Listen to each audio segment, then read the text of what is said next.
This is CBS News Bay Area with Juliette Goodrich. Good evening and good news. We get a break. Things are finally starting to calm down after a day of dumping rain that led to flooding and other problems across the Bay Area. There was so much rain that San Francisco was even under a rare flash flood warning earlier in the afternoon. This is what the intersection of 23rd and Dolores looked like. It was under several inches of water. And in the middle of it all, a neighbor using a rake to try to unclog a storm drain.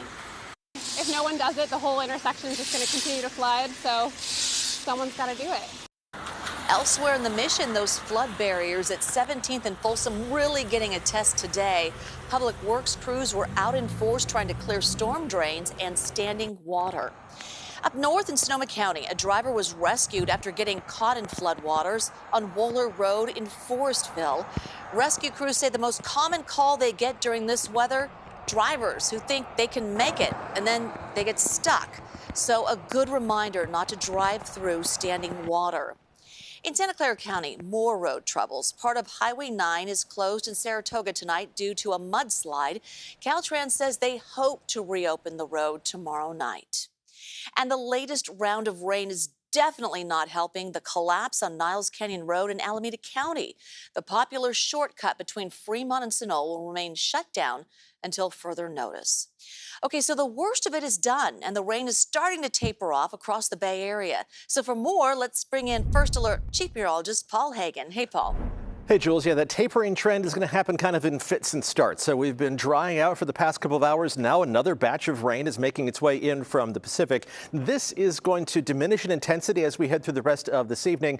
But keep the umbrellas handy if you're going to be heading out and about. We're seeing scattered showers, including some locally heavy downpours, not nearly as intense as what we had this afternoon over Marin County, and now making their way into San Francisco and across the Bay towards Berkeley and Richmond, and some more scattered shower activity over the East Bay as well. Again, this rain is not going to be as persistent and just as torrential as what we had this afternoon, but it's just one more round of rainfall when folks are kind of weary of that. But here's the good news. The rain chances do taper off as we head through the rest of tonight. Not to zero. There's still going to be a 20 to 30% chance of a shower at any point during the day tomorrow, but not adding up a lot on top of what we have already received, which ranges from less than an inch of rain in San Jose to almost 2 inches of rain in San Francisco. But it's not that specific amount that matters. It's how much of it fell in a short amount of time. And this afternoon, in the space of 60 minutes between the automated readings downtown San Francisco, 1243 and 143.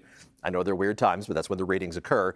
Downtown San Francisco picked up 88/100ths of an inch of rain. That is a lot of water in a short amount of time, and we can categorize that with what's called a recurrence interval. How often does something that intense occur? And this particular amount in that amount of time has a 10-year recurrence interval. Statistically speaking, there's a 10% chance of it happening in any given year.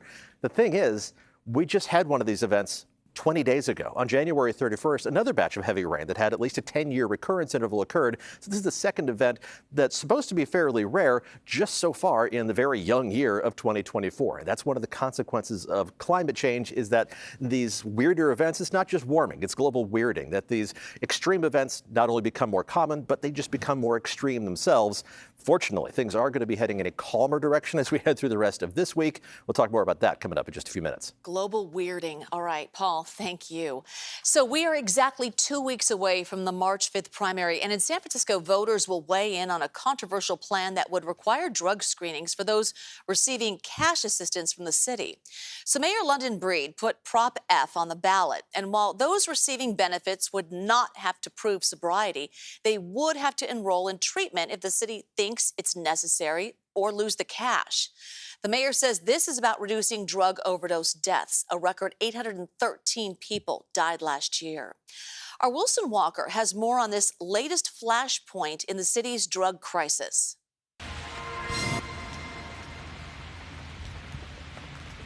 I live right here in this yellow building right here. It's a smaller place, you know, it's single rooms. You got a place. Yeah, got a place, you know what I mean? For Andrew, it has been about 10 years of homelessness punctuated with occasional housing arrangements. And he has one now that SRO gives him an escape from the elements and eligibility for $712 a month in cash through the County Adult Assistance Program. People who are unhoused, living on the streets, they are eligible for $109. You know, I don't take it for granted. Excuse my language, like, I appreciate every aspect of it, whether what it is, you know, it's not. On this day, he has stepped outside of that housing to join friends who gather partly for safety in numbers because of the lethality of the drugs they are using. Andrew says he's currently making a push for treatment, and Proposition F could force him to make some decisions in that regard. F would require anyone receiving CAP benefits to be screened for substance use disorder. And if that appears to be the case, they would be required to participate in a treatment program or lose those cash payments. Honestly, I think that would disqualify people that need help. Like, the drug screening is not the right approach for me personally, you know. That is what's going to help us move this city forward out of what was a very challenging time. Proposition F is the mayor's ballot measure, another proposal for responding to the ongoing opioid crisis. And reaction to the plan runs right along some very well-established fault lines in that discussion. F is a cynical and unserious waste of resources that will materially harm very vulnerable people. Lining up in opposition are many of the care providers San Francisco contracts with for the city's response to the drug crisis. No on F campaign director Sarah Short says it will hurt those already in trouble. In addition, many people who are on the streets now and using drugs will simply not apply for assistance and therefore not have any access to treatment through the services system. When folks are addicted to this poison, and it's the worst addiction that I've ever seen in my 2 decades of doing this work, it's literally killing people, over 800 people last year. When we're giving them up to $700 a month and they're addicted, and using that to purchase fentanyl that will eventually kill them, that's not improving people's lives. And so Trent Rohr heads the San Francisco Human Services Agency. He says F would not cost anyone their housing or other benefits, but the cash, he argues, deserves more scrutiny. The city estimates about 1/3 of those receiving cash assistance have substance abuse disorder, and the city has been looking for those recipients during the past year's crackdown on sidewalk drug use. 21% of the people they arrested were on CAP, were getting public assistance from the city, and of those, 43% of them, so almost half of the people who were receiving locally funded public assistance, said they lived in another city when they were arrested. They reported they lived, wherever else. So it is the continuation of the debate over how to move people towards treatment, something San Francisco has struggled with and argued over for years now. Here is Gary McCoy of Health Right 360. Always seems to be the default on like, we'll take care of this and we'll make a difference, is almost always some type of punitive approach that punishes people. People will say it's punitive. People will say it's paternalistic. Well, I would argue, yeah, it is paternalistic, because right now, people who are addicted are making life decisions that aren't good for them.